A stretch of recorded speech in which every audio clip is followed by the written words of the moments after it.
bienvenidos a todos a este webinar Mercado de Capitales del Cono Sur, Desafíos y Oportunidades, organizado en un esfuerzo conjunto entre CFA Society Argentina, CFA Society Chile y CFA Society Uruguay. Un mercado de capitales desarrollado, eficiente, transparente y líquido tiene importantes beneficios para la sociedad en todo su conjunto, y en especial queremos destacar las características individuales de los mercados de capitales del Cono Sur.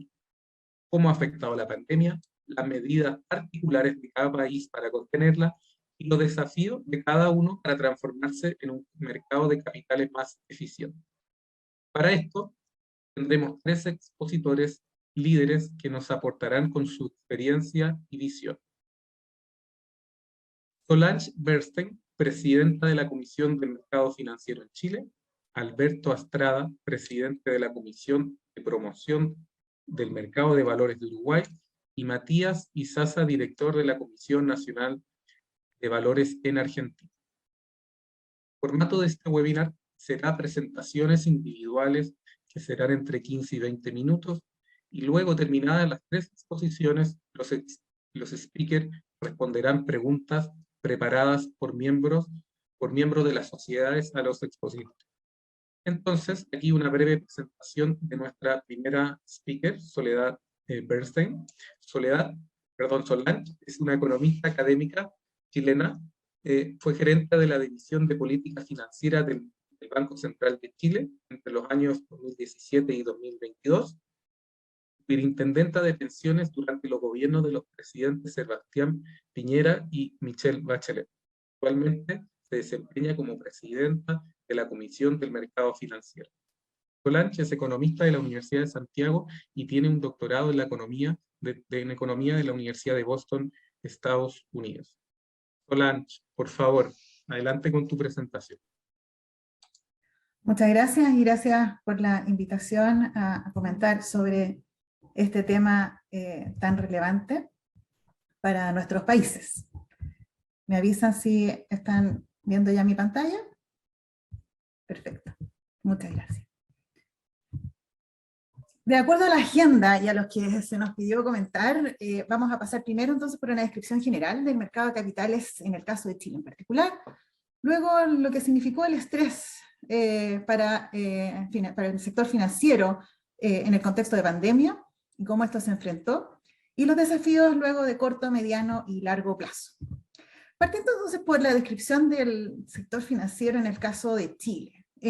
La Comisión para el Mercado Financiero es una institución relativamente reciente que integra la supervisión de valores, seguros, bancos, corredores, infraestructuras de mercado financiero, entre otros. Por lo tanto, la CMF tiene un objetivo bien amplio, un perímetro bien amplio, y contribuye entonces a que el sistema financiero cumpla con sus funciones en beneficio de las personas, siendo básicamente un servicio muy relevante en el día a día para empresas y personas. Se cubren de esta manera el 75% de los activos del mercado financiero, 2,1 veces el PIB, más de 7.000 entidades fiscalizadas, lógicamente con distinta intensidad, dependiendo de la institución en particular y la relevancia sistémica que ésta tenga, pero tenemos un conjunto muy amplio de instituciones fiscalizadas bajo la CMF, que, como les decía, es una institución integrada desde el año 2019, donde se incorpora la supervisión bancaria dentro del perímetro de la CMF. En términos del desarrollo del mercado financiero, Chile tiene una buena calificación en general, y tenemos un desarrollo que ha sido creciente desde los años 80 hasta lo más reciente. En este indicador de desarrollo financiero del Fondo Monetario, vemos cómo justamente la evaluación de Chile ha sido crecientemente positiva, tanto en el ámbito de desarrollo financiero medido a través del subíndice de instituciones financieras como a mercado financiero. Cuando vemos el índice agregado, Chile se encuentra en un nivel que es superior a otros países emergentes, pero todavía con brechas respecto de los mercados más avanzados. Y esto se da tanto en los subindicadores de instituciones financieras como de mercado financiero, teniendo especial brecha todavía en el caso de acceso en el indicador de instituciones financieras. En términos del tamaño del mercado de capitales en Chile, es un mercado profundo de un tamaño importante, de 1,8 veces el PIB, donde cada vez han tenido mayor relevancia intermediarios financieros no bancarios. La banca ha ido creciendo en el tiempo, pero en términos de su participación en el crédito al sector privado no financiero, se ha mantenido relativamente constante, donde la participación de otras instituciones financieras no bancarias ha sido creciente. Tenemos entonces que en la participación de otras instituciones, como son los fondos de pensiones, compañías de seguro, fondos mutuos, han sido crecientes y cada vez más importantes. Cuando miramos el mercado de renta fija, tenemos un mercado de bonos bancarios, corporativos, depósitos a plazo, instrumentos de tesorería del Banco Central, que son de magnitudes importantes, un mercado de renta variable también significativo, con entonces un tamaño de mercado de capitales relevante, donde justamente los fondos de pensiones tienen un porcentaje importante de títulos de renta fija, por ejemplo, seguidos por los bancos y cooperativas y por los fondos mutuos. Cuando hablamos de inversionistas institucionales, estos han contribuido en particular en el mercado de renta fija de largo plazo de manera bien importante. En esta gráfica a mano derecha vemos el stock de valores de renta fija e intermediación financiera según su plazo, donde vemos justamente cómo el componente del mercado de largo plazo ha crecido de manera bien significativa.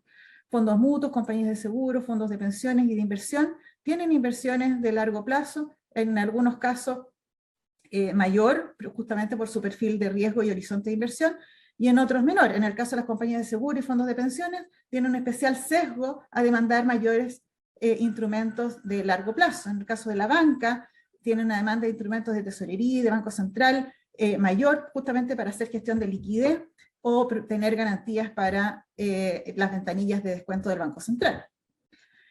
Por otra parte, en Chile también se destaca, y como contrapartida de lo que acabamos de mencionar, de la importancia de los intermediarios financieros no bancarios en el mercado de capitales en Chile, justamente la banca también tiene un fondeo relevante que proviene justamente de estos intermediarios financieros no bancarios, en particular fondos de pensiones y compañías de seguro.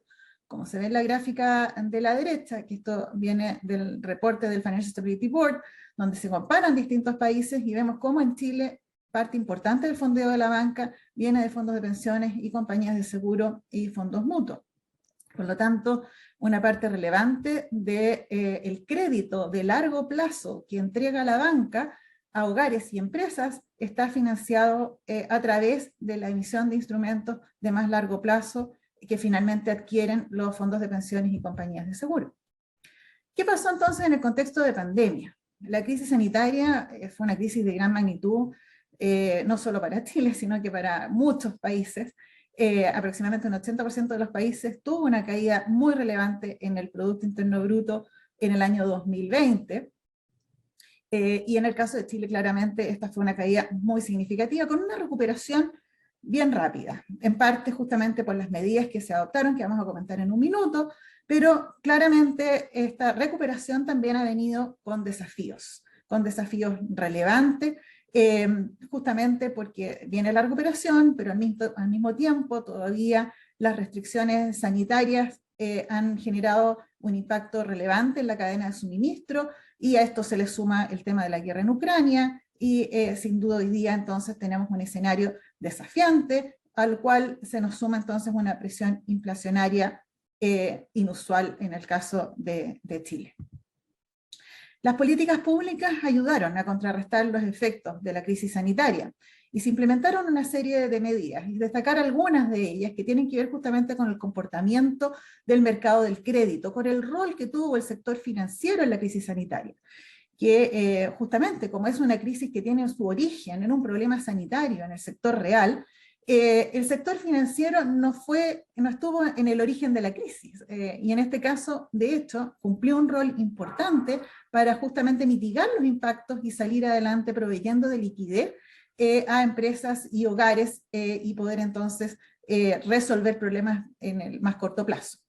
Dentro de las políticas públicas que se implementaron en el caso de Chile, el Banco Central implementó una línea de liquidez que se le llamó EFSIC, que permitió entonces a la banca contar con liquidez a largo plazo a la tasa de política monetaria, por lo tanto era un costo de fondos relativamente bajo, por un plazo largo, que permitía entregar financiamiento, y de hecho fue condicionado a que hubiese un crecimiento del crédito.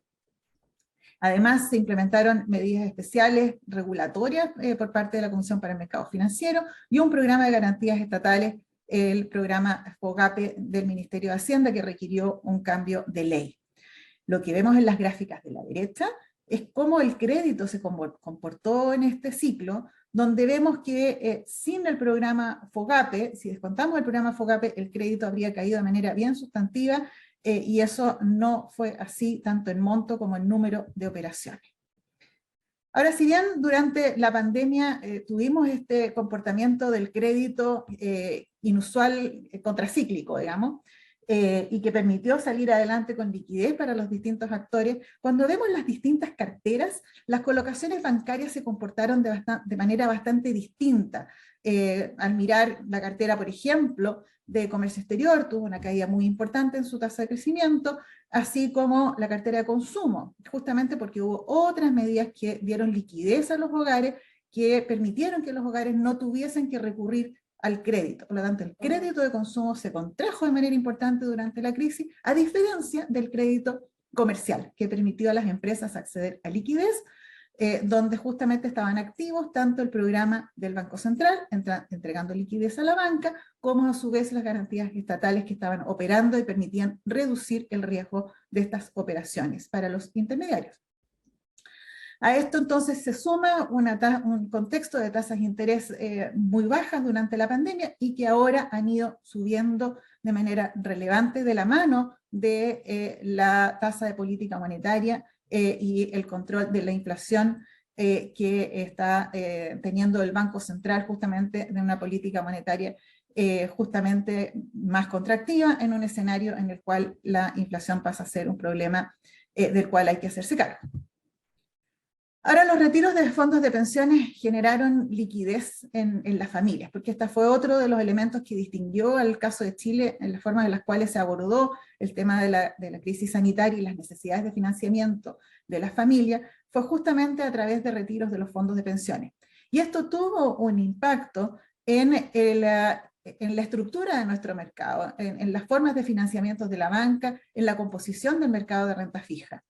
Lo que vemos en el gráfico de la izquierda es justamente el comportamiento de la liquidez y cómo esto impactó en la composición en distintos instrumentos. Los bancos requirieron de menos liquidez porque tenían depósitos en las cuentas vistas, además de que estaba operando el programa justamente de facilidad de liquidez del Banco Central, con LEFSIC. Esto entonces disminuyó la emisión de depósitos transables, por una parte, y por otro lado, los depósitos vistas, la gran cantidad de depósitos vistas, en el caso de Chile tenemos una regulación que existe respecto de los depósitos vistas, que va de la mano con la garantía estatal del Banco Central a estos depósitos, que se requiere una reserva técnica. Y esa reserva técnica, para constituirla, esto requirió de una mayor demanda de pagarés del Banco Central. Por lo tanto, tenemos una configuración de nuestro mercado de renta fija que fue fuertemente afectado justamente por la situación en la que estábamos, y eso hizo que aumentara entonces, si ustedes lo observan en nuestro mercado, bueno, está explicado en buena parte justamente por estos fenómenos de los retiros, la mayor disponibilidad de saldos vistas y la mayor demanda por pagarés de Banco Central para poder cumplir justamente con la reserva técnica. Ahora, los retiros también generaron una menor demanda por instrumentos de largo plazo. Acá en la gráfica a la izquierda vemos justamente los 3 retiros que hubo, que suman más de 50.000 millones de dólares, y en el cuadro de la derecha vemos cómo ha cambiado entonces la composición de plazos, o el plazo promedio en las carteras de fondos de pensiones, fondos mutuos y compañías de seguro, de distintos instrumentos bancarios. Por ejemplo, el plazo promedio de los bonos bancarios en la cartera de los fondos de pensiones. Si el año 2018 tenían un plazo promedio de 6,7 años, hoy día tienen un plazo promedio de 5,2. Y así vemos entonces cómo el plazo promedio para los distintos instrumentos bancarios en las carteras de fondos de pensiones, fondos mutuos y compañías de seguro, hoy día tienen un plazo algo menor que lo que era hace 2 o 3 años atrás. Y esto sin duda impacta también en la disponibilidad de financiamiento de largo plazo para hogares y empresas. y esto se vio reflejado, por ejemplo, en el mercado de crédito hipotecario. Ahora, pese al contexto de pandemia en el que hemos vivido el último tiempo, el sistema financiero local mostró resiliencia. Y de hecho, justo estuvimos haciendo el ejercicio de evaluación, el EPSAP, en momentos de pandemia. El año 2021 fue realizado el ejercicio de evaluación de nuestro sistema financiero por parte del Fondo Monetario y el Banco Mundial, en que se destacó que el sistema financiero en Chile justamente mostraba esta resiliencia frente a los shocks que se vivieron, y un marco de regulación y supervisión que se consideró robusto y una adecuada respuesta de las autoridades. En particular se destacó el acceso a financiamiento de empresas y hogares, el acceso a coberturas en moneda extranjera, el mercado bursátil que operó con normalidad, sistemas de medios de pago que no tuvieron interrupciones, y un sistema bancario solvente y líquido. Además de destacarse en la evaluación el rol que cumplen las infraestructuras del mercado financiero, que se mostraron robustas y cumpliendo con los principios para infraestructuras de mercado financiero, los PFMI. Así que tenemos un mercado financiero que ha funcionado bien, pero que sin duda tiene desafíos. Entre esos desafíos, algunos de ellos ya están siendo abordados en el caso de Chile por cambios regulatorios recientes que también fueron destacados en la evaluación. Tenemos la Ley General de Bancos que permitió la implementación de Basilea III. En el caso de Chile recién estamos implementando Basilea III ahora en estos años, así que estamos todavía en proceso de implementación. Hay una ley que se llama la Ley de Agentes de Mercado, que también regula una serie de materias. Hay una lámina en la presentación que se las voy a dejar, no vamos a entrar en detalle ahí, pero es una ley bien comprensiva que aborda distintos temas, principalmente de conducta de mercado. La ley de fondos, que moderniza y simplifica la administración de fondos de terceros, y la ley de tarjetas de prepago, que se combina ahora con una ley de tarifas de intercambio, que todo esto mejora, digamos, el mercado de pagos. Acá está justamente la lámina que les decía yo de ley de agentes, que es una serie de cuerpos normativos que hay que emitir al alero de esa nueva ley, que incluyen temas como el denunciante anónimo o el registro de asesores financieros. También hay información de seguro que se está implementando en la plataforma, se está dictando una norma para la interconexión de bolsas. Hay una serie de materias que están incluidas en ese cuerpo legal que requieren de normas. ¿Cuáles son los desafíos de corto, mediano y largo plazo? Bueno, en el corto plazo podemos distinguir en particular este ambiente complejo en el que estamos hoy día. Tenemos mayores tasas, mayor inflación, menores plazos y mayor volatilidad. Y para esto entonces se requiere de un monitoreo cercano de solvencia y liquidez de las entidades fiscalizadas, y en esa tarea estamos entendiendo que hay escenarios de riesgos que eventualmente se pudiesen materializar y que requieren de un monitoreo. Los desafíos de mediano plazo incluyen el sacar adelante proyectos de ley que favorecen el desarrollo del sistema financiero. Hemos dicho que se ha avanzado, que hay leyes que hoy día se están implementando, pero hay nuevos cuerpos legales que se requieren en este entorno cambiante. Avanzar también en la implementación de aquellos cuerpos normativos de leyes que ya están emitidas, que requieren de su implementación, como Basilea III y la Ley de Agentes. En términos de los desafíos de largo plazo, el potenciar alternativas de financiamiento a empresas y proyectos de inversión, no solamente en el ámbito bancario, sino que en el mercado de capitales en general, incorporando avances tecnológicos. Los temas de tecnología y criterios de sustentabilidad también nos han mantenido bien ocupados. Lógicamente todo esto en un ambiente de resiliencia que es necesario para poder darle continuidad, digamos, al funcionamiento del sistema financiero con un nivel de confianza adecuado. Seguir cerrando brechas en términos de regulación y estándares globales. Hay temas de resolución bancaria pendientes, así como también un proyecto de ley que ya lleva varios años tramitándose en el Congreso para el perfeccionamiento de la regulación del mercado de seguros, con una ley de capital basado en riesgo. Entre otros proyectos importantes en los cuales se está trabajando y que son relevantes para la Comisión para el Mercado Financiero y para el sector financiero en particular, está la ley FinTech, que justamente amplía las alternativas de ahorro, de financiamiento y medios de pago al servicio de la población, incorporando tecnología, mejorando acceso y promoviendo el desarrollo. así como también un registro consolidado de deuda. En el caso de Chile tenemos un registro de deuda en la CMF, pero es parcial y que requiere entonces también de ser ampliado, de tal manera de evitar el sobreendeudamiento por un lado, y por otro lado mejorar la evaluación de riesgos crediticios de los clientes. La resiliencia financiera, tenemos todavía temas ahí que abordar para tener mejores herramientas para mitigar problemas de liquidez. Hemos visto que existen herramientas, pero hay algún espacio todavía que se puede mejorar. Este es un proyecto de ley en que ha estado trabajando el Ministerio de Hacienda. Proyecto de datos personales, que también está avanzando en el Congreso. Regulación basada en riesgo, que lo mencioné para el caso de las compañías de seguro. Hay otras iniciativas en desarrollo que ya se emitieron normas por parte del Banco Central y la Comisión para el Mercado Financiero, pero que todavía requieren de mayor trabajo para poder seguir avanzando, como es la internacionalización del peso, que contribuiría, a nuestro entender, a la mayor profundidad y liquidez del mercado financiero. Y está en estudio también, entonces, algo pendiente también por muchos años, para dar un marco de regulación y seguro de depósito para la banca. Como les decía, existen seguros de depósito hoy día, pero con características distintas a las que uno observa en estándares internacionales. Y esto en pos de un mejor resguardo entonces a depositantes y evitar disrupciones. La ley FinTech no me voy a detener porque es para el beneficio del tiempo aquí, pero es una ley importante que sigue tramitándose en el Congreso, está en segundo trámite, esperamos que avance, y aborda de manera comprensiva temas de tecnología. Los temas de finanzas sostenibles también son bien importantes para la Comisión para el Mercado Financiero, y hace poco se emitió una norma que permite mejor información al mercado respecto de las inversiones sostenibles, y de esa manera promover justamente el actuar en esa dirección. Las otras reformas justamente que están pendientes tienen que ver justamente con el capital basado en riesgo, etc. Así que algunas reflexiones finales para terminar.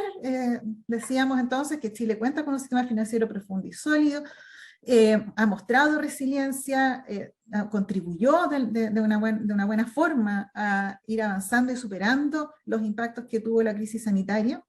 Hay desafíos de corto plazo que requieren monitoreo y contención de riesgos en un escenario que sin duda es complejo y se ve complejo hacia adelante. Y esto todo en un contexto en que se considera especialmente relevante avanzar en ámbitos de competencia de la Comisión para el Mercado Financiero con iniciativas en sus tres pilares, tanto el pilar prudencial como el pilar de conducta, como el de desarrollo de mercado.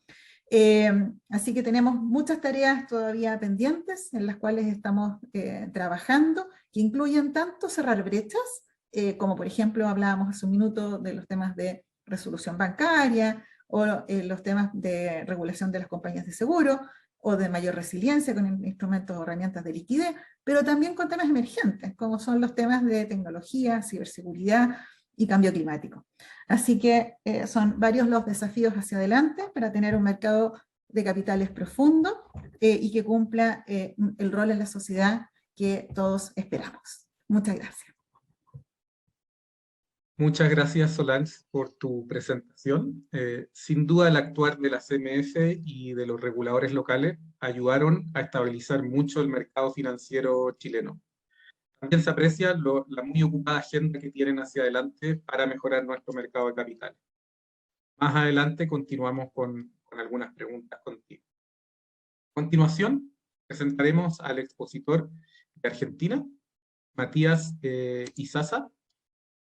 Matías es abogado de la Universidad Nacional de La Plata, magíster en Derecho y Economía de la Universidad de Itela. Fue subsecretario legal del Ministerio de Economía de la Nación, director de la Unidad de Reestructuración de la Deuda, asesor coordinador general de la Secretaría de Finanzas y director de Financiamiento Externo en la Oficina Nacional de Crédito Público.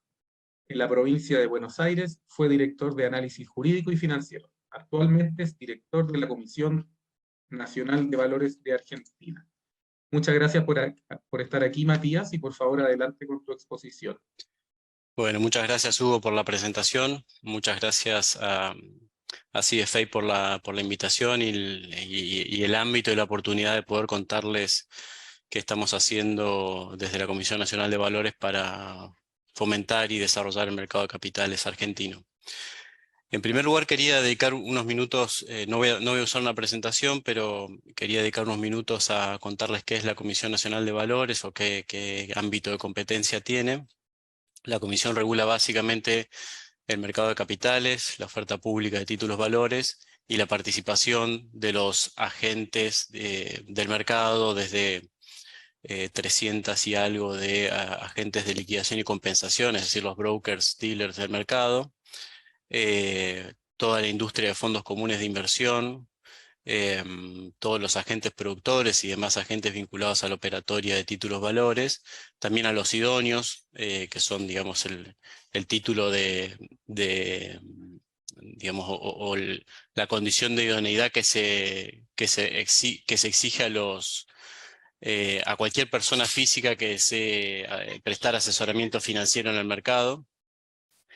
Y bueno, y básicamente hoy diría yo que nuestros desafíos, más allá de la coyuntura, la difícil coyuntura que vive el país, es tratar de generar un mercado de capitales más grande y sobre todo más vinculado a la actividad productiva. Nuestro mercado de capitales se caracteriza por ser un mecanismo de cobertura de riesgo cambiarios para muchos actores, para inversores y emisores.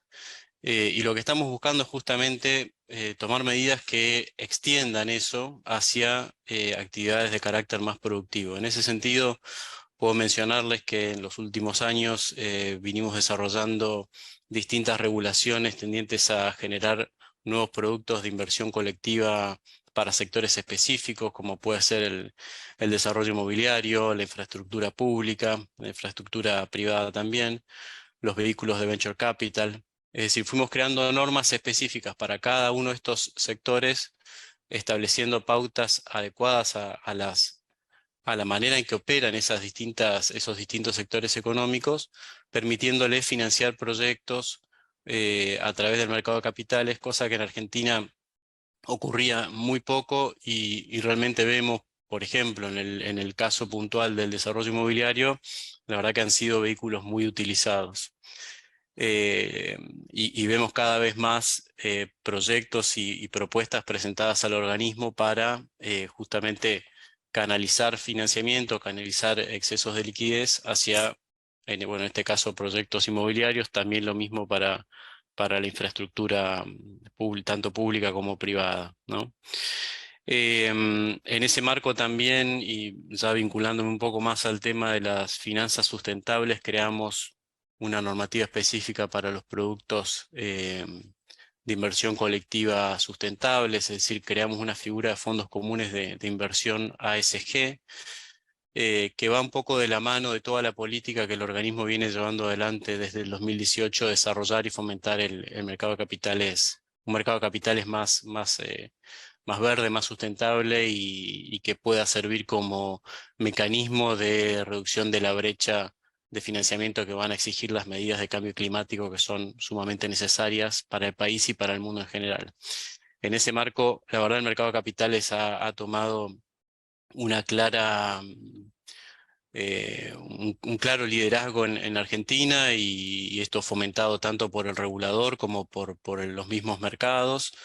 Hoy, a partir de lineamientos que la CNB aprobó en 2018, que un poco receptan los lineamientos generales de los estándares de ICMA y otras organizaciones internacionales, se fue armando un mercado que tiene cada vez más volumen. Hoy tenemos uno de nuestros mercados, BIMA, cuenta con un panel de bonos verdes específicamente que ya tiene más de 30 emisiones, sumamente amplio y variado en lo que ofrece. Hay desde títulos públicos, bonos corporativos, instrumentos de financiamiento para el sector PYME, hay emisiones de asociaciones civiles con impacto social, es decir, es financiamiento de proyectos energéticos de energías renovables, es decir, es realmente un ámbito que se viene desarrollando mucho, creció mucho sobre todo el año pasado y realmente, como decía, tomó liderazgo en el sentido que claramente o estamos en un escalón digamos, de desarrollo de productos ASG mucho más alto que el que ofrece hoy el sistema financiero en Argentina, ¿no? Me refiero al mercado de capitales en general.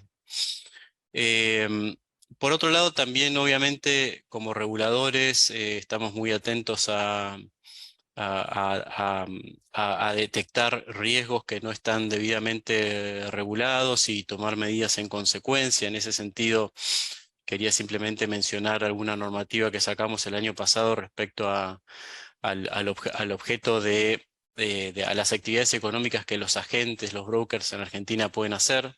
Antes eso no estaba, es decir, estaba regulado de manera tal que daba mucha amplitud para las actividades que podían hacer, sean actividades reguladas y no reguladas. Lo fuimos reduciendo a través de normativa del organismo, tendiendo a que sean sociedades de objeto único, ¿no? Y complementariamente, atendiendo a un sector de la economía argentina que es muy importante, como el agro y toda la parte de operatoria cerealera que se vincula mucho con el mercado de capitales en argentino, creamos una categoría de agentes específica, que es el ALIC agroindustrial. ALIC es agentes de liquidación y compensación, son nuestros agentes de bolsa, digamos.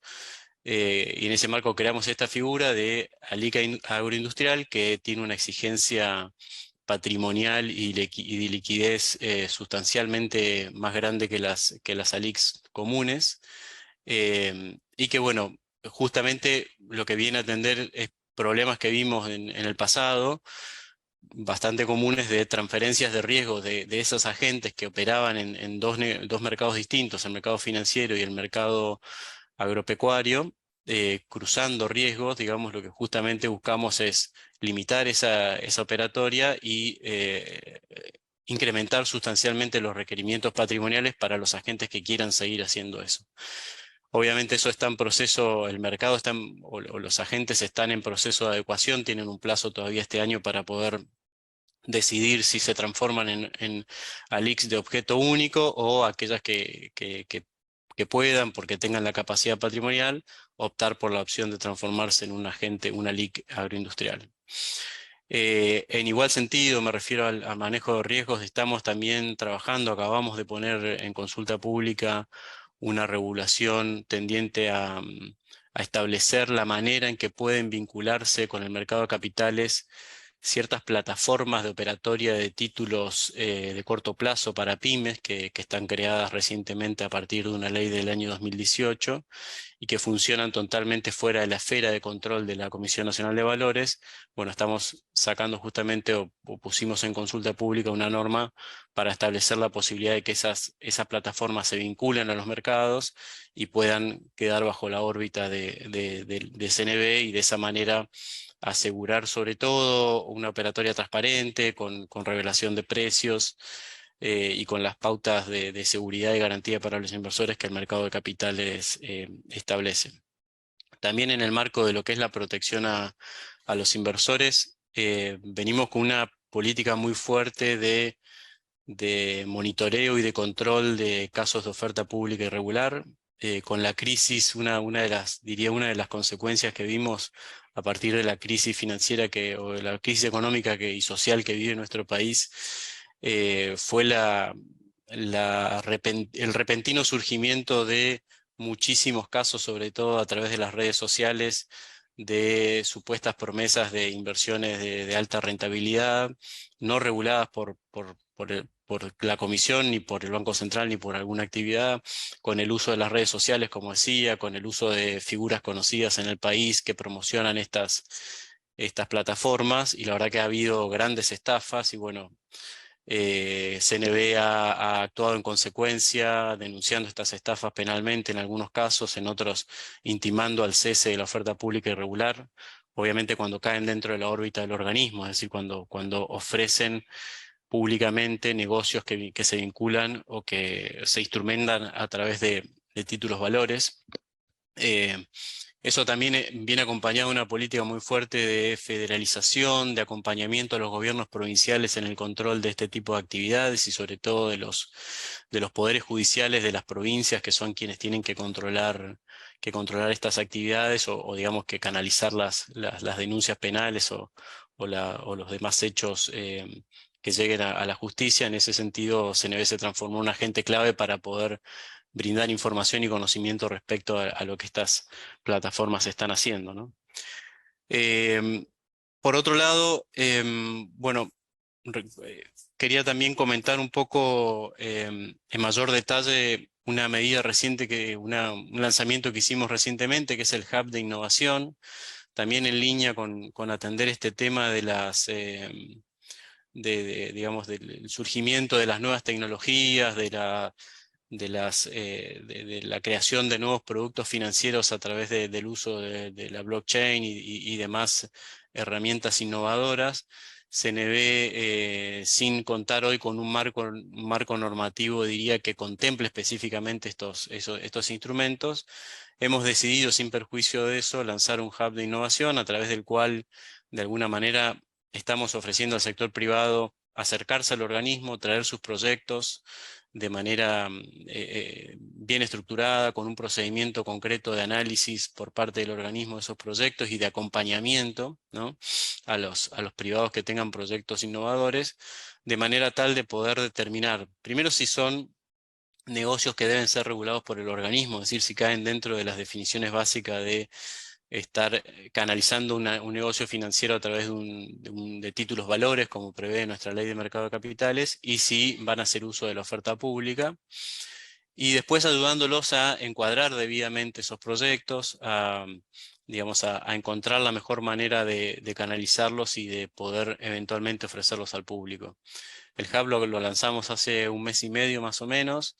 Estamos en proceso de recibir propuestas. Ya hemos recibido una decena de proyectos puntuales que están siendo analizados por el organismo y que básicamente van a tener una opinión técnica que será luego acompañado, ¿no?, por el directorio de CNV, que en caso de ser positiva lo que les va a permitir es efectivamente canalizar después esos proyectos por las vías más tradicionales, digamos, o por las gerencias del organismo que correspondan según el tipo de negocio o el tipo de instrumento que se esté utilizando para canalizar esos negocios. Esto ha tenido muy buena recepción digamos, de la industria fintech. Nos parece que es muy, muy positivo empezar a, por lo menos, dejar de esconder la cabeza, que era un poco lo que veíamos que los reguladores en Argentina estábamos haciendo, y empezar a escuchar y a ver cómo ayudamos a que estas cosas se encaminen y sobre todo que se puedan formular de la mejor manera y con una mejor revelación de riesgos para los inversores, que puedan tomar decisiones más informadas, y no como está pasando hoy, que realmente hay mucha oferta o promesas de inversión que no están debidamente o técnicamente bien formuladas, ¿no? En ese marco también lanzamos, también vinculado a lo que es la tecnología, un régimen que está en consulta pública hoy también, de creación de un régimen específico de obligaciones negociables para el sector de la economía del conocimiento.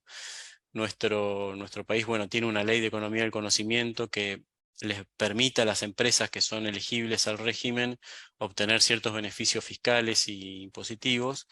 Lo que buscamos justamente es crear una especie de ventanilla única en donde aquellas personas que ya están en ese régimen, que tienen de por sí un nivel de control bastante alto por otro organismo del Estado, que es el Ministerio de la Producción, puedan, con muchos menos requerimientos regulatorios de nuestra parte, canalizar o acercarse al mercado de capitales para financiar sus actividades de manera local en el mercado de capitales local, y de manera o con un trámite regulatorio mucho más sencillo que si tuvieran que arrancar de cero en CNV. Bueno, y por último, simplemente mencionar también otras iniciativas que estamos tomando respecto a lo que son los regímenes de oferta pública. Hoy Argentina tiene recientemente aprobado un régimen diferenciado intermedio, a partir del cual buscamos achicar las distancias que hay entre los regímenes específicos para empresas pymes, que son en Argentina muy utilizados, y realmente el mercado de capitales hoy para el sector pyme se transformó en uno, diría yo, el principal surtidor de financiamiento. Pero lo que pasa es que cuando las empresas por su tamaño siguen creciendo y dejan de ser calificadas como pyme, caen en una zona en donde no consiguen financiamiento tan fácilmente, y bueno, lo que buscamos es justamente crear un régimen que se ubique entre esos regímenes pymes y el régimen general, y que les permita llegar al mercado de capitales sin tanto costo regulatorio, pudiendo adecuar sus balances a las normativas internacionales en un periodo de tiempo bastante holgado, y de esa manera empezar a acercar o continuar ese camino natural que una empresa que le va bien, crece y es exitosa y pueda seguir financiándose en el mercado de capitales sin tener que pegar ese gran salto a nuestro régimen general.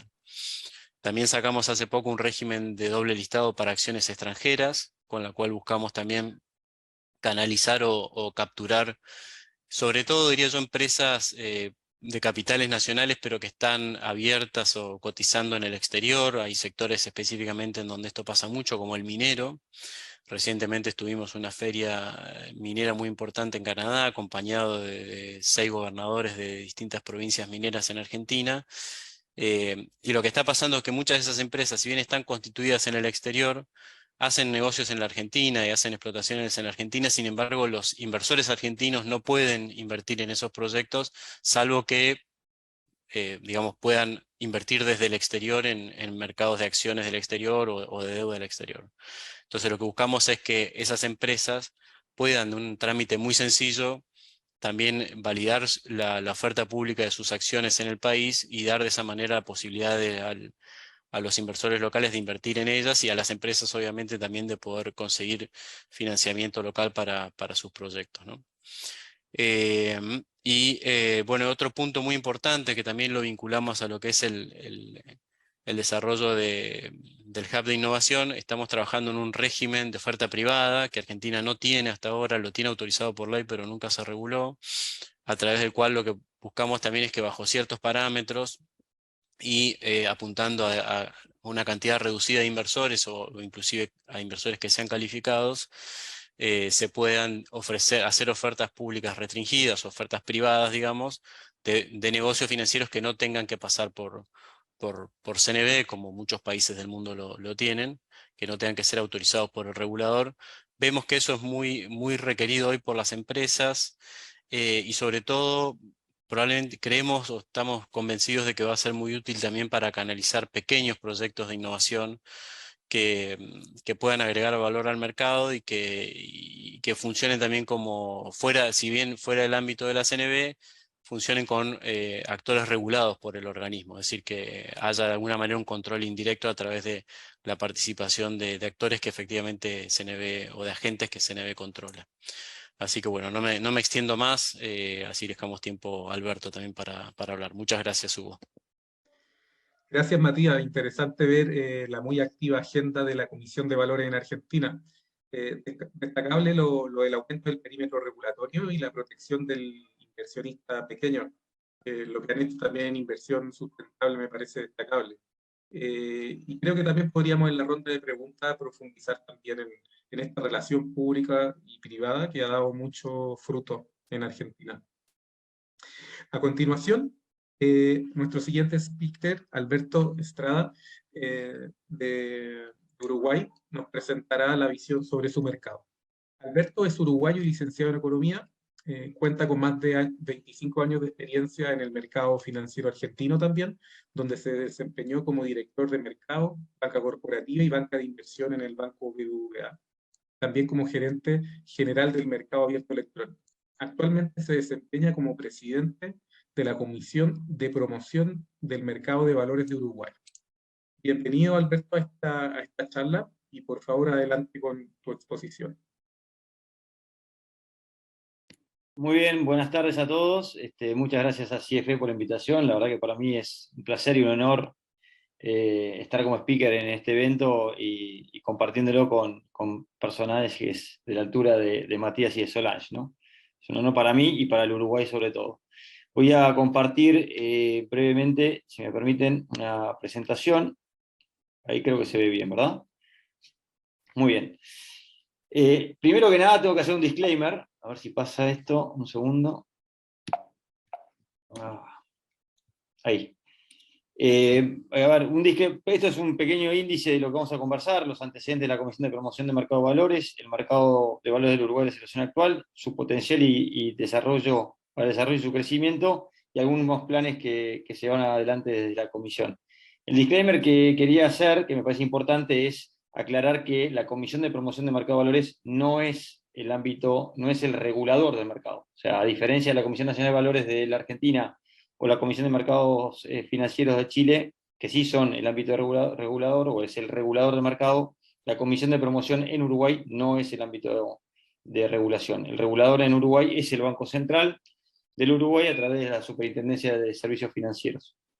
La Comisión de Promoción, de la que yo presido, es una comisión que fue creada por ley en el año 2009 con el fin de promocionar, buscar cuestiones que estuvieran de alguna manera trabando o que imposibilitaran el desarrollo del mercado de valores del Uruguay, y como tal se creó en su momento y actualmente cuenta con 12 miembros, y en abril del 2021 fue que se me nombró a mí por mandato presidencial como presidente, ¿no? El mandato que se me dio fue un mandato clarísimo, fue básicamente decir, bueno, Uruguay está en una situación en la cual necesita de su mercado de valores, necesita desarrollar su mercado de valores, y consecuentemente lo primero que quiero destacar es el fuerte impulso y el apoyo político y la decisión política que hay detrás de esta decisión, ¿no? Desde que la comisión se creó en el 2009, interactuó y funcionó de manera esporádica. Sin embargo, desde abril del año pasado, donde esto resurge, se ha reunido de manera ininterrumpida mensualmente y con una activa participación de sus 12 miembros. Los miembros son todas personas que participan del mercado local de alguna manera, están representados tanto los bancos como los fondos de pensión, como los propios emisores, como agentes y corredores de bolsa, es decir, los propios mercados. Es decir, es un ámbito muy diverso de personas todas vinculadas al mercado, todos con el mismo interés, que es promocionar y desarrollar el mercado local. Yo no me compete, no soy voz autorizada para hablar de la situación de pandemia y cómo eso afectó a Uruguay. Sí me voy a dedicar exclusivamente al mercado de valores local y su situación actual y su potencial desarrollo. No hace falta aclararlo mucho. Uruguay, esto es un estándar de mirada, digamos, de cualquier mercado internacional, es comparar su capitalización bursátil con respecto al Producto Bruto. Indudablemente Uruguay está muy poco desarrollado por donde se lo mire. Ahí hay algunos números donde obviamente el promedio mundial esto está en el 133% del Producto Bruto, Chile 73%, incluso Solange habló de que el mercado financiero representaba el 1,8% del Producto Bruto, o sea, 2 veces el Producto Bruto. Esto estamos hablando nada más que de acciones. Incluso Costa Rica, que es un país de un Producto Bruto similar en tamaño al uruguayo, tiene prácticamente el doble de capitalización bursátil.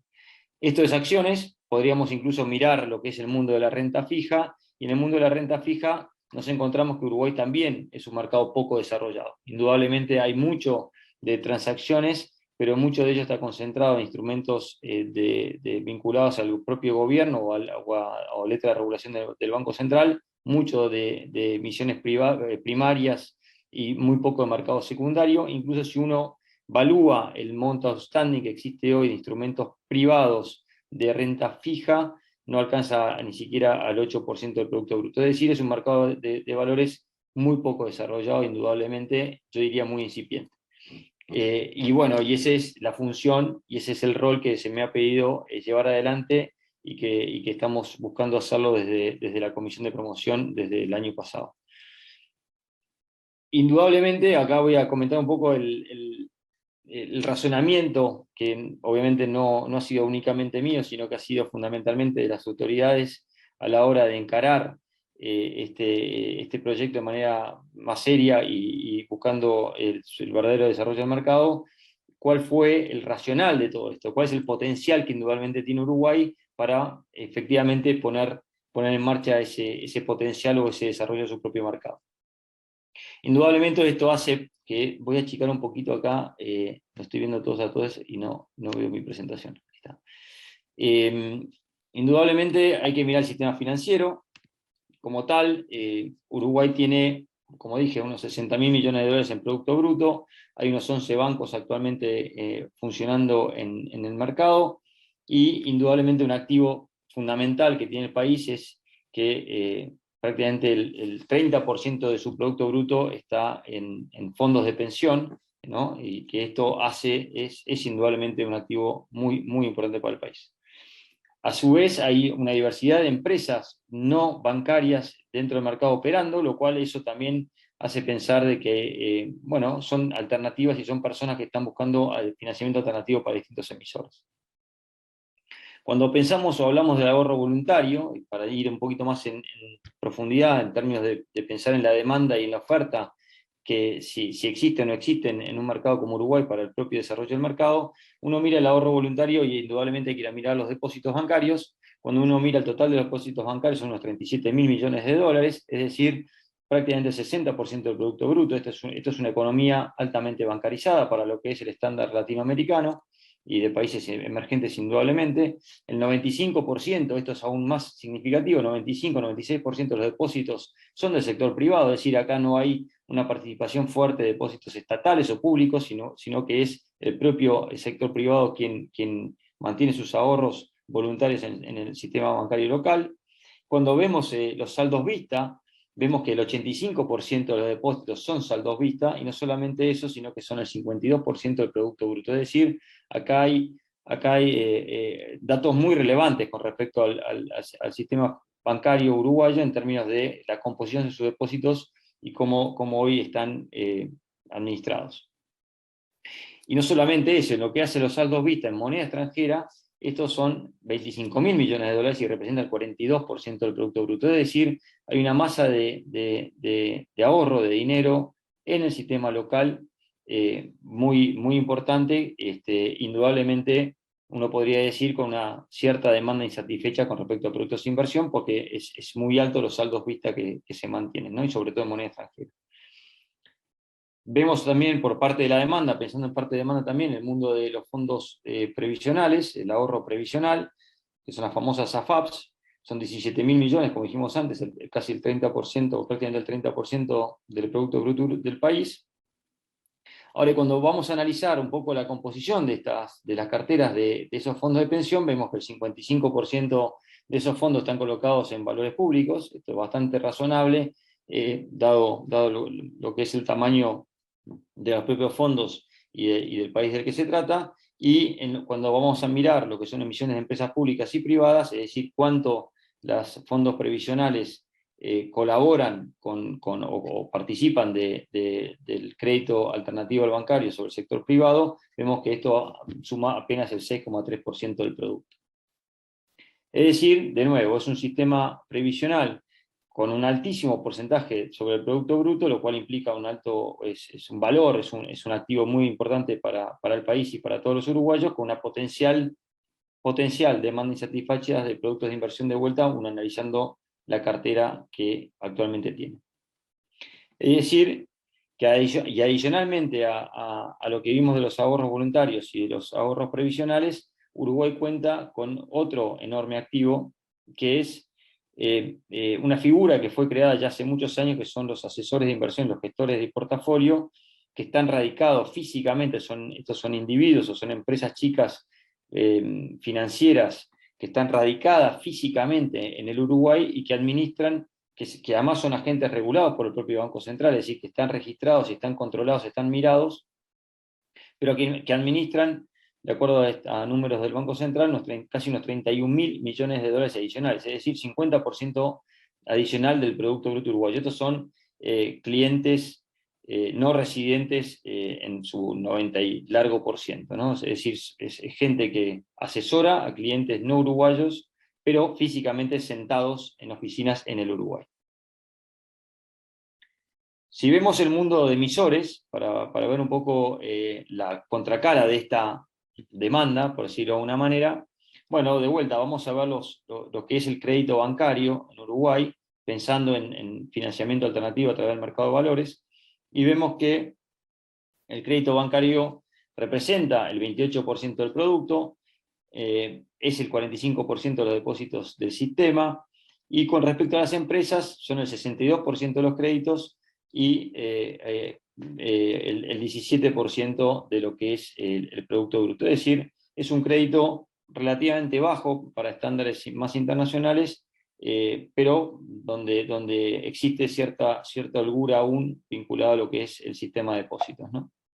Perdón que toqué algo y no se me pasa la pantalla. Y lo que es más relevante es ver lo que es más relevante es ver de este crédito qué implica o cuál es el acceso que tienen las pymes, ¿no? como un sector para identificarlo un poquito más en particular. Y aquí no hay números desagregados de manera exacta, sin embargo, por algunas estimaciones que pudimos hacer, esto es ya producción propia, digamos, estimamos que el 20% del crédito a empresas es lo que va a pymes y esto representa apenas el 3% del producto. Es decir, hay un bajo crédito a empresas en relación al Producto Bruto y un bajo nivel de crédito con respecto a pymes, a nivel bancario.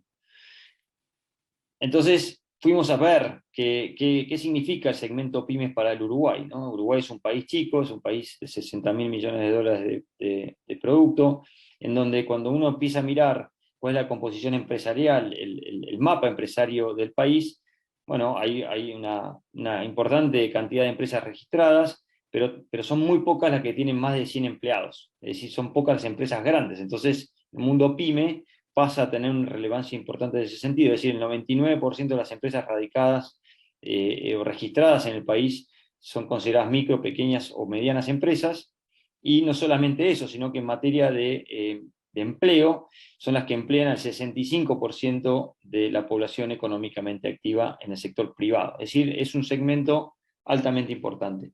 Dentro de lo que es la facturación, obviamente esto es el famoso 80-20 de cualquier Pareto que se mira, el 21% de lo que se factura, lo que facturan las pymes en Uruguay es lo que corresponde al total de las empresas del país, ¿no?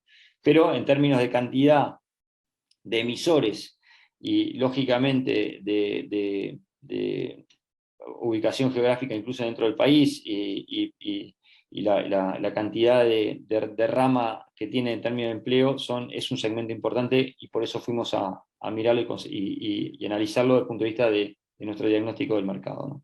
Es decir, es un segmento empresario muy representativo y sobre todo en materia de empleo, ¿no? Como ya dije anteriormente.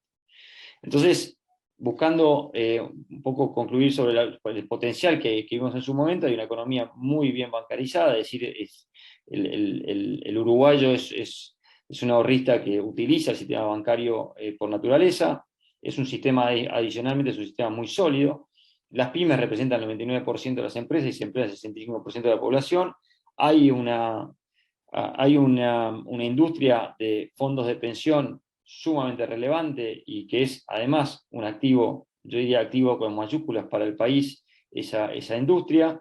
Están los asesores y gestores de portafolio radicados físicamente en el país, aunque no participan de ese mercado local por ser clientes o ser inversores internacionales, sin embargo, la sola presencia física hace digamos, obliga a mirarlos de alguna manera, y adicionalmente Uruguay cuenta con una industria de fondos de inversión muy poco desarrollada, lo que también se ve reflejado en los altos saldos vistas que tienen los bancos en sus balances, ¿no?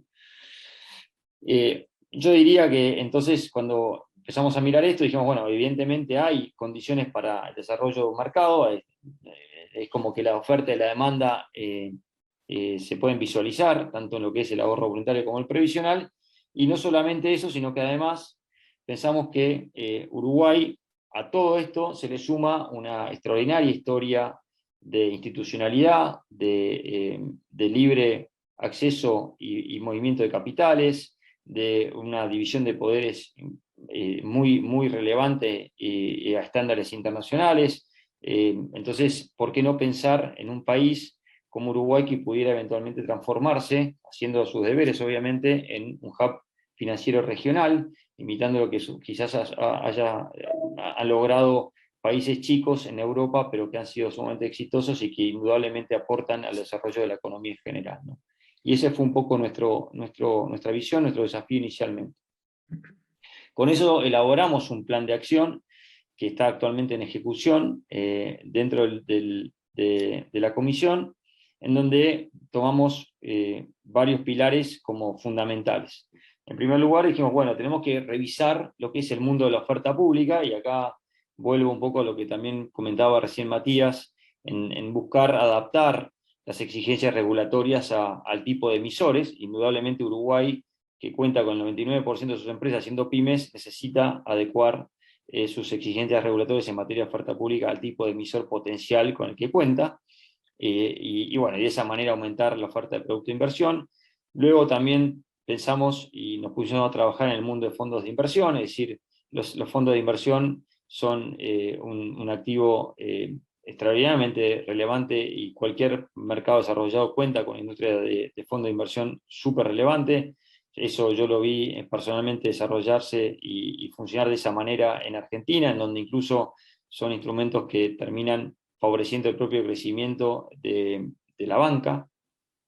Lógicamente nos pusimos como tarea mirar productos pymes, digamos, distinto, para ampliar, digamos, de alguna manera el crédito a ese tipo de colectivo de empresas, independientemente del bancario, por la relevancia que tiene ese segmento en el país.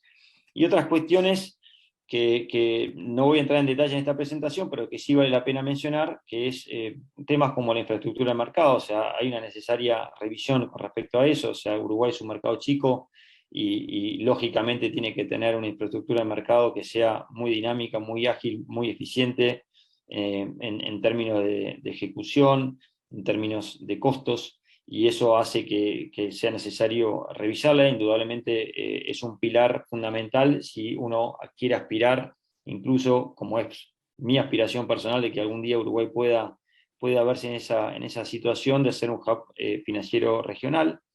La conectividad internacional, ¿no? Aquí esto lo uno a lo que mencionaba antes con el tema de los gestores y asesores de portafolio. Indudablemente el vínculo con el mundo internacional para el desarrollo del mercado local es clave, fundamental. O sea, no evitar la exportación de productos, sino cambiar eso por la importación de inversores.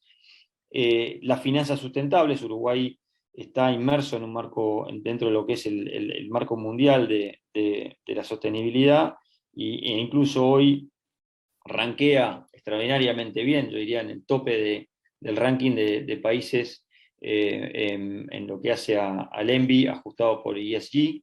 Y finalmente, un tema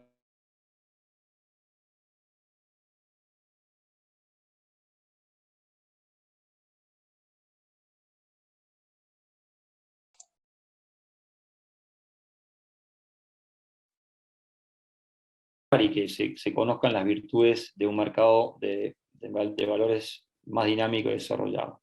Me voy a referir ahora a los tres primeros aspectos que creo que son los más relevantes, y en aras de cuidar también el tiempo de todos y dejar tiempo a preguntas.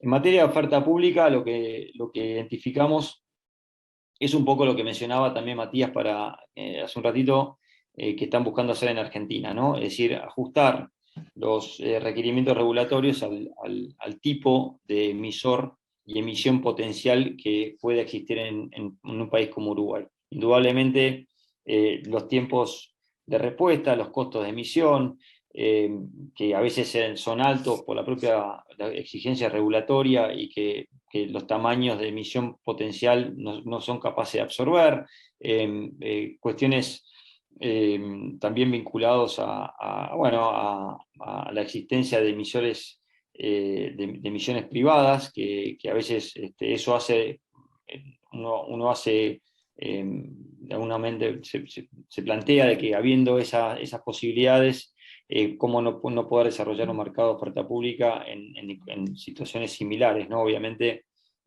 con el control correspondiente, pero siempre velando por cuidar los requisitos en función del tamaño de la emisión y el tipo de emisor que estamos hablando. Esto se trabajó con las iniciativas que surgieron de la Comisión, se trabajó con el Banco Central. El Banco Central lo vio esto con muy buenos ojos.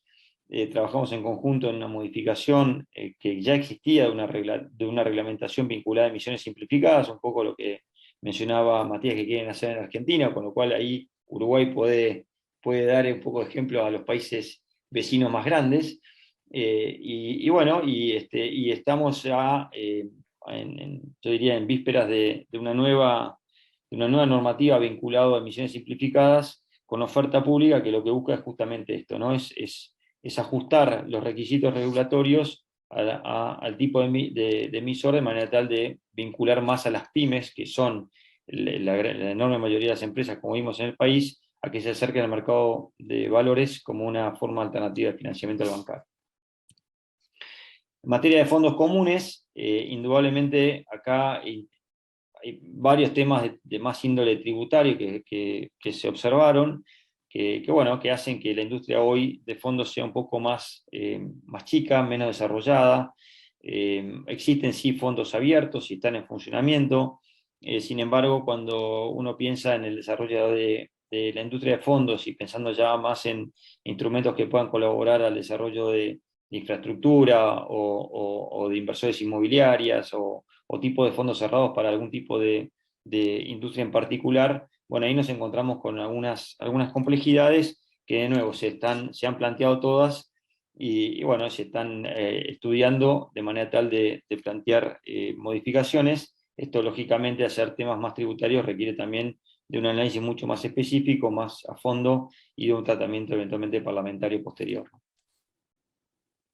En el mundo PYME, acá sí me quiero detener un poquito más. El mundo PYME nosotros lo vemos como fundamental, digamos, el poder desarrollar mecanismos y productos de financiamiento alternativo para las pymes en un país como Uruguay yo creo que no solamente es fundamental, sino que además puede llegar a ser una alternativa que verdaderamente se note, se vea el aporte del mercado de valores al crecimiento de sectores productivos y el país en general, ¿no?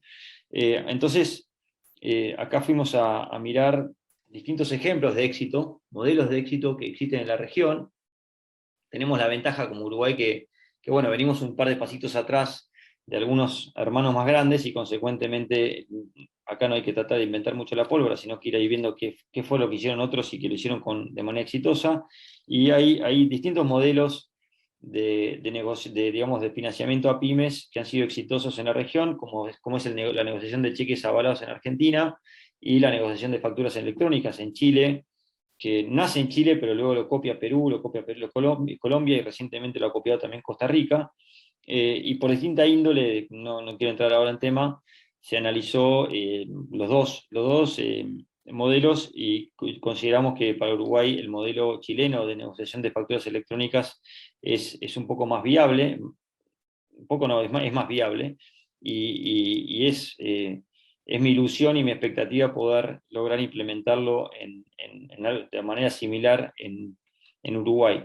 Lo que tiene de ventajas esto es que, bueno, ahí puse unos números de Chile, pero quizás Solange después, si hay alguna pregunta, puede ella contestarlas por mí, porque sin duda conoce más de la bolsa de productos de Chile que yo, pero el modelo que estamos buscando idear y poner en funcionamiento es el modelo que tiene Chile con respecto a la bolsa de productos, ¿no?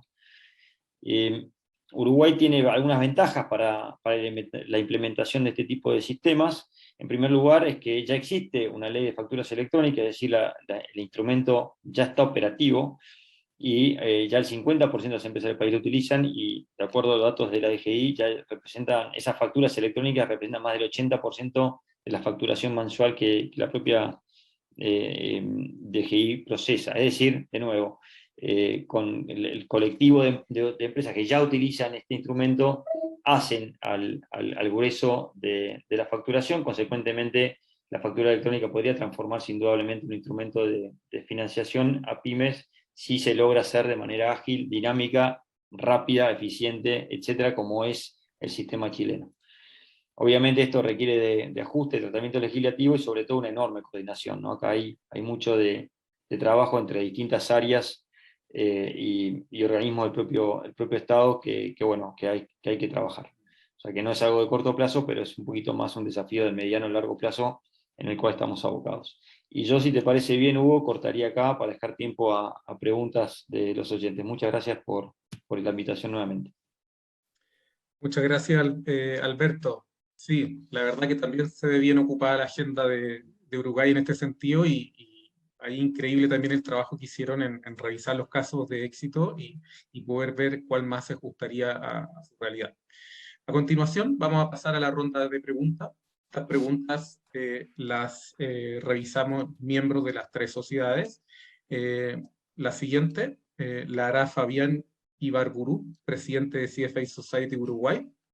a Solange Bernstein.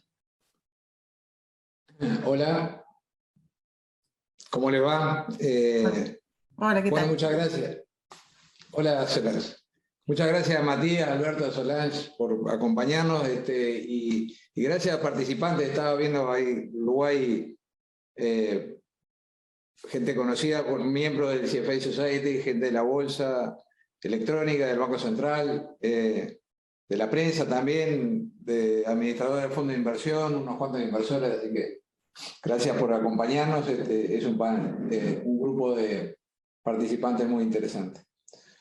Solange, en los últimos tiempos y a raíz de diversas circunstancias que tú planteabas, hay un escenario que para ustedes los chilenos debe ser raro, porque hay como un flujo hacia afuera de capitales, cuando durante muchísimos años lo que veíamos con gran envidia, digamos, era que constantemente los flujos llegaban al Chile. Entonces, ¿cómo están manejando? ¿Qué tanto les preocupa y como reguladores, cómo les parece que se podía trabajar en tratar de mantener o de promover el mercado local para que esos flujos no sigan fluyendo hacia el exterior, que no haya tanto interés de los inversores en recolocar sus fondos en el exterior y también si es que existe de alguna manera una salida desordenada de fondos, cómo pueden influir para que ese movimiento hacia afuera de los fondos sea correcto y ordenado? Gracias, Fabián. Bueno, efectivamente son tiempos complejos hoy día, en particular respecto al flujo de capitales, una materia más de competencia del Banco Central de donde vengo que de donde estoy. Así que no me voy a referir tanto a eso, pero sí comentar que si bien se ha observado un mayor flujo de capitales hacia el exterior, tampoco es algo masivo o desordenado al día de hoy, y la verdad es que ha sido algo que es una dinámica en un país en el cual tenemos libertad de flujo de capitales y un manejo del tipo de cambio flexible, porque es una fuente de absorción de shocks. De hecho, y hoy día lo estamos viendo porque tenemos un tipo de cambio especialmente alto justamente en el día de hoy. Pero en la medida en que el tipo de cambio justamente responde a fundamentales, el Banco Central va siguiendo esto bien de cerca. Entonces, todos los temas cambiarios y de flujo de capitales son competencia más bien del Banco Central, pero déjame referirme justamente al mercado de capitales local y cuáles son los desafíos que ahí están, y me permites entonces profundizar en algunas de las cosas que comenté y que se están haciendo para tener justamente un mercado de capital que satisfaga las necesidades de los inversionistas, tanto nacionales como extranjeros. Y una de las cosas en las cuales justamente se está trabajando y que lo mencioné y que también se trabajó de manera bien conjunta con el Banco Central es la internacionalización de la moneda, del peso, y eso aumenta la resiliencia y justamente es algo que favorece a la participación de extranjeros en nuestra moneda. Así que eso es algo en lo cual se estuvo avanzando. Tenemos la expectativa de que incluso el peso pueda ser liquidado en CLS, que es el Continuum Settlement System, donde hay 18 monedas, y eso permitiría favorecer entonces las transacciones con la moneda del peso local. Esa es una de las líneas en las cuales se trabajó con el Banco Central y que esperamos se continúe avanzando en esa dirección, porque la banca corresponsal en Chile hoy día tiene un rol relativamente menor, justamente por la poca participación del peso local en inversión extranjera. Hay otras cosas del mercado local que tienen que ver con algunas de las leyes que comenté. Por ejemplo, seguir avanzando en temas de conducta. Los mercados financieros funcionan en base a la confianza. Y esa confianza es difícil construirla y es fácil perderla. Y en ese sentido es un tremendo desafío para la CMF justamente el avanzar en normas de conducta y fiscalización del cumplimiento de tal manera de resguardar que no se produzcan situaciones que al final del día pongan en jaque o en duda el funcionamiento de nuestro mercado. Y en ese sentido, todo lo que tenga que ver con la protección del inversionista, transparencia de mercado, son temas bien importantes en los cuales la CMF ya ha avanzado y que la ley de agentes recientemente promulgada nos ayuda a seguir avanzando, con cosas como, por ejemplo, el denunciante anónimo, que se suma a la facultad que ya teníamos de delación compensada, por ejemplo. Entonces, todo lo que tenga que ver con el permitir resolver de manera adecuada conflictos de interés, el tener un monitoreo bien cercano cuando se trata de transacciones con partes relacionadas, uso de información privilegiada, manipulación de mercado, uso indebido de custodia en los corredores. Entonces, todo ese tipo de cosas son temas en los cuales se ha ido avanzando y tenemos una mirada bien cercana y de preocupación hoy día de hacer una vigilancia de tal forma de evitar que tengamos situaciones y que si hay algo lo detectamos de manera temprana efectivamente se pueda ejecutar la fiscalización y sanción correspondiente para asegurarle a los inversionistas de que estamos atentos. Y a eso se suman temas que hoy día son bien importantes también y que se mencionó, ¿no? En términos de qué es lo que buscan los inversionistas y el foco en los temas de ASG, que también hoy día son un desafío de transparencia en términos de cuál es el impacto que tienen, de impacto social que tienen las inversiones en cambio climático, los temas de gobernanza. Son todos temas importantes hoy día, más importantes incluso que antes. Y en tema de cambio climático en particular, yo creo que ahí tenemos un tremendo desafío del cómo se avanza en transparentar información, pero que a su vez tengamos una forma adecuada de certificar, de fiscalizar y certificar que esa información es correcta. Porque ahí uno de los grandes desafíos, y nosotros estamos avanzando con esta norma 461, de la CMF, justamente para que en las memorias se incluya información de impacto ambiental que tiene cada uno de los emisores de oferta pública, en el caso de Chile, y que esa información efectivamente tenga la calidad para que los inversionistas se sientan cómodos en términos de que realmente refleja la situación real de las empresas. Porque si al final del día tenemos una situación en la cual se promueve la inversión en instrumentos sustentables y que tengamos una situación de greenwashing, al final del día vamos a tener peor que como empezamos. Así que esos son temas que nos preocupan en cómo avanzar y como decía, teníamos ciertas brechas que cerrar, con temas de Basilea 3 o la ley de gente que nos permite tener más herramientas, pero también estos otros temas. Y así como cambio climático, temas de ciberseguridad también pueden generar daños bien importantes en el mercado. Entonces, esos son desafíos en los cuales se continúa trabajando para preservar la confianza en el mercado y de esa manera tener inversión tanto local como extranjera en el país. Gracias. Gracias. Muchas gracias, Solange, por la respuesta y Fabián también. A continuación, le preguntaremos a Matías.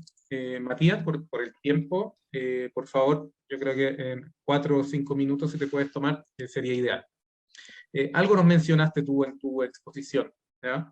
En general, en Argentina hemos visto que se han emitido cerca de 30 bonos verdes sociales y sostenibles, ¿ya? En Latinoamérica en general ha sido líder en la emisión de este tipo de instrumentos en relación a otras regiones y a su tamaño.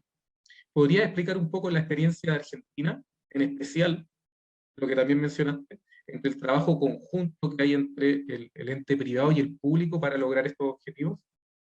Sí, claro, Hugo. Como les decía, efectivamente, esto arrancó en 2018. La Comisión aprobó unos lineamientos de financiamiento de bonos verdes sociales y sostenibles, tomando parámetros internacionales, estándares de ICMA y también contemplando lo que dicen los Objetivos de Desarrollo Sostenible de las Naciones Unidas. Sobre esa base se estructuró después toda la normativa y sobre todo la acción de uno de nuestros mercados, que fue el que tomó la iniciativa y creó este panel de bonos verdes sociales y sostenibles, que permitió de alguna manera distinguir a esos emisores y ponerlos en una posición distinta en lo que es la negociación de valores negociables y permitir de alguna manera destacar que esos instrumentos tienen esta condición. Esta condición básicamente lo que dice, lo que fija nuestros lineamientos es que la condición de ser verdes, sociales o sostenibles la tiene que dar un tercero independiente, es decir, esto fue desarrollado principalmente a través de las calificadoras de riesgo que nosotros también regulamos y que presentaron a CNB sus metodologías de evaluación o de certificación de bonos verdes, sociales y sostenibles. Y a partir de eso, y bueno, también otros actores no regulados, hay muchas certificadoras que operan mundialmente, que no necesariamente están reguladas por CNB, pero que han hecho alguna que otra certificación o segunda opinión o verificación o rating, digamos que son los cuatro mecanismos que el mercado acepta para digamos, poner este sello que efectivamente acredita al inversor que ese título tiene un destino social, verde o sostenible, y que los fondos se van a usar acorde a ese destino, y que va a haber un régimen digamos, de informes y de reportes periódicos, como mínimo de un año, durante toda la vida del instrumento. Esos son los parámetros que determinan esto. Hay claramente un riesgo de lo que la industria llama greenwashing, que creo que Solange un poco lo mencionaba recién. Sin duda hay un riesgo de eso. Nosotros no tenemos aprobada una taxonomía propia de, digamos, qué actividades económicas son verdes, sociales o sostenibles en Argentina. Pero bueno, hay hay muchas taxonomías internacionales que de alguna manera pueden ser vistas por estos certificadores. Pero es cierto, digamos, hay realmente un riesgo de que estemos enverdeciendo cosas que no son verdes. Personalmente, y creo que es un poco la posición del organismo, nos parece que primero las cosas tienen que existir y después tenemos que levantar la vara de la exigencia. Y en ese camino estamos. Nosotros hoy estamos contando con la asistencia de un par de organismos multilaterales de crédito que nos están dando asistencia técnica en seguir mejorando la regulación de los bonos verdes sociales y sostenibles, sobre todo difundir estos conocimientos en los actores del mercado, en los inversores y en los potenciales emisores de bonos, ¿no? Y esto lo vemos, o sea, está generando un efecto, vemos que cada vez se habla más de esto. Somos parte también de una mesa de finanzas sostenibles que coordina el Ministerio de Economía, que está empezando a trabajar en una taxonomía propia, que es claramente una condición necesaria no solo para el mercado de capitales, sino para todo el sistema financiero. Pero insisto, nos parecía mejor tener estos instrumentos que estén. Claramente hay que ajustarlos, hay que mejorar, hay que evitar estos posibles greenwashings, y también, por el otro lado, trabajar en el desarrollo de la demanda de estos productos, y ahí es donde aparecen, que ya lo comenté anteriormente, los fondos ASG, que sacamos la normativa, ya hay unos 6-7 fondos aprobados, otros tantos en vías de ser aprobados.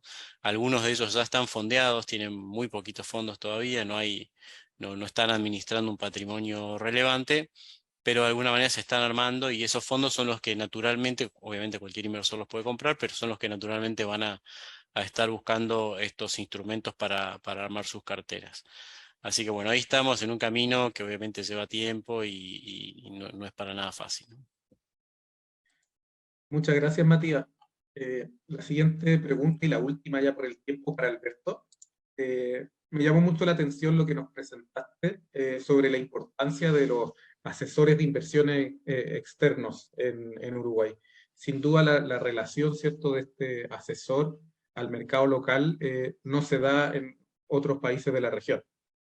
En este sentido, ¿esto provoca alguna distorsión interna en la economía uruguaya? ¿Y qué alcance tienen ustedes para regular estas actividades que ocurren en el extranjero?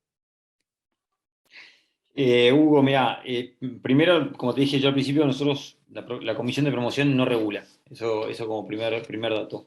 En segundo lugar, estos agentes ya están regulados por el Banco Central y tienen una regulación, yo te diría, acorde a la actividad, y igual que los distintos sectores que regula, o distintas actividades que regula el Banco Central dentro de lo que es su ámbito de actuación.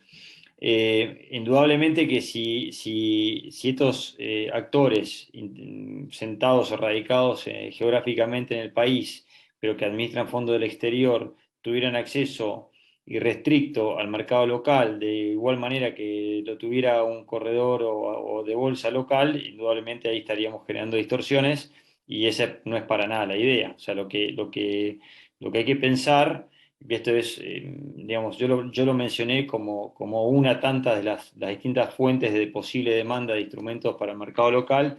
Lo que hay que generar aquí son canales, sobre todo la internalización o externalización, mejor dicho, del Uruguay, que genere canales tales que sea sencillo, sea fácil para ese tipo de inversor que posiblemente está más vinculado al país por un tema de cercanía geográfica, de poder invertir en instrumentos que el propio país vaya generando.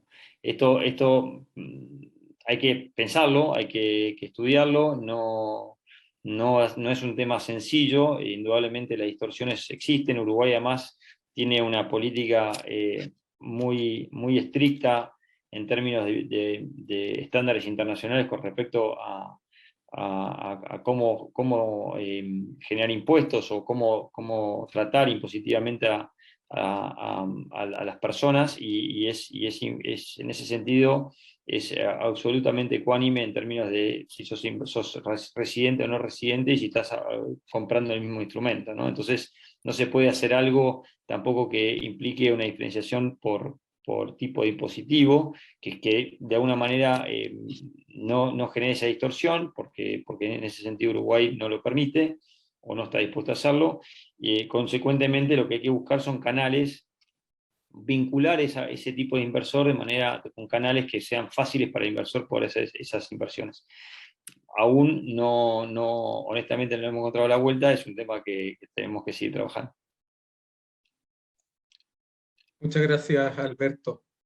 Bueno, llegando ya a la hora límite que nos habíamos propuesto, a nombre de CFA Society Argentina, Uruguay y Chile, le queremos dar las gracias a todos nuestros asistentes que nos acompañaron durante esta presentación, y también a ustedes los speakers, Solange, Matías y Alberto. Creo que fue un excelente seminario para conocer más de los desafíos comunes. Muchas gracias y ya nos veremos en alguna próxima edición, algún seminario organizado por nosotros. Muchas gracias.